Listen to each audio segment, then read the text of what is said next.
Ang programang ito ay rated SPG. Striktong patnubay at gabay ng magulang ang kailangan. Maaaring may masiselang tema, lengguwahe, karahasan, sexual, horror o droga na hindi angkop sa... Eric, siya ba? May kinalaman ako sa pagkidnap ng papa ko. Narito na nga ang ating pakabangan ngayong Sabado sa Abot Kamay na Pangarap. Pagkatapos ngang tumawag itong si Eric dito kay RJ at ipinaalam na may tauhan daw ni Moira ang nasa presento ngayon at kasalukuyan nakasama nga ni Eric dahil sa di umano nabangga ito ang kanyang sasakyan. At dahil dito, ipinaliwanag naman ni Eric ang kanyang mga narinig na may tinawagan nga itong si Dax at nakumpirma nga nila na walang duda na tauhan nga ito ni Moira at hindi na nga nag-aksaya ng panahon itong si RJ at Giselle at pinuntahan na nga nila ang nasabing presento. At nang makarating nga itong si RJ ay dito naman na kwinikwelyuhan ni RJ itong si Dax at tinanong kung may kinalaman ba ito sa pagkidnap ng kanyang papa.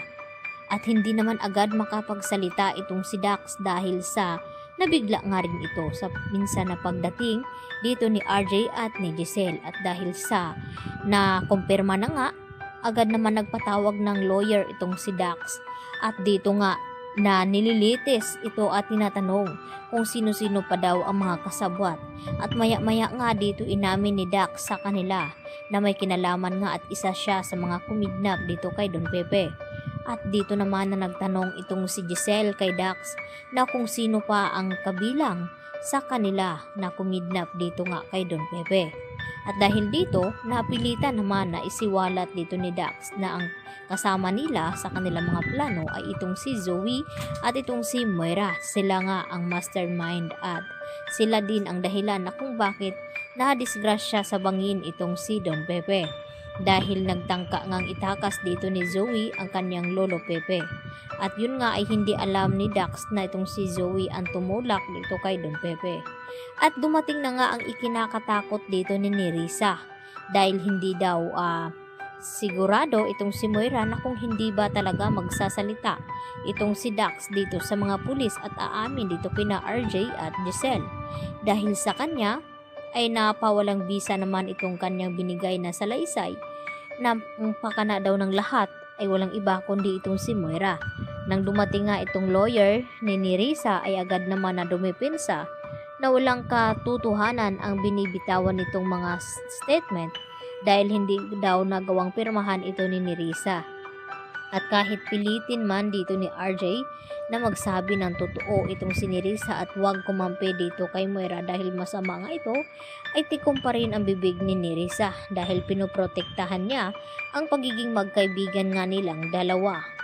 At dahil dito, ito namang si Dax ngayon ang nadagit at dito naman naggagawa ng paraan siguro itong si Moira upang hindi tuluyan ngang magsalita itong si Dax. Subalit ay huli na rin ang lahat dahil sinabi na nga ni Dax na kabilang siya sa nangyaring kidnapping. At maya-maya naman ay napatingin itong si Dax dito kay Zoe. At dahil dito magkakaalaman na nga yan at hindi naman mapipigilan dito ni RJ ang kanyang galit dito kay Zoe sa akala na inosente ito at walang kinalaman sa nangyari dito sa kanyang lolo. At pilitin naman na itanong dito ni RJ kay Zoe na kung ano ang dahilan nila kung bakit nila pinakidnap ang papa. At dito naman aamin itong si Zoe kay RJ dahil sa sikretong nalaman ni Don Pepe na hindi nga siya ang tunay na ama dito ni Zoe. Kaya sa kagustuhan nilang hindi malaman ay nagawa nga nila itong ipadukot at hindi lang iyon dahil sinaktan pa rin nila itong si Don Pepe.